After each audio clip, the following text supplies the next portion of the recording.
नवापूर महामार्गावर कारचा भीषण अपघात, एकाच कुटुंबातील 6 जण गंभीर जखमी.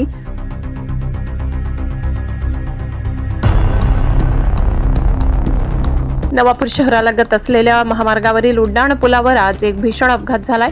दोंडाईचा येथून सुरतच्या दिशेने जात असताना चालकाचे कारवरील नियंत्रण सुटल्याने हा अपघात घडला. या अपघातात 2 महिला, 1 पुरुष आणि 3 लहान मुले असा एकूण 6 जण जखमी झाले आहेत.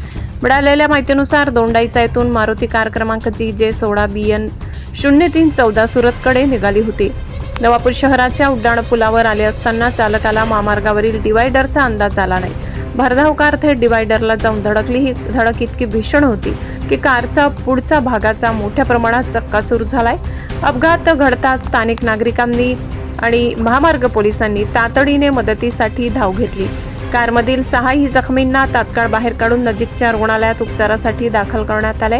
उड्डाण पुलावर डिवायडर स्पष्टपणे न दिसल्यामुळे हा अपघात झाल्याचे प्राथमिक दर्शनी समोर येत असून या घटनेमुळे परिसरात हळहळ व्यक्त केली जात आहे. ब्युरो रिपोर्ट, नवापूर गर्जना न्यूज चॅनल नेटवर्क.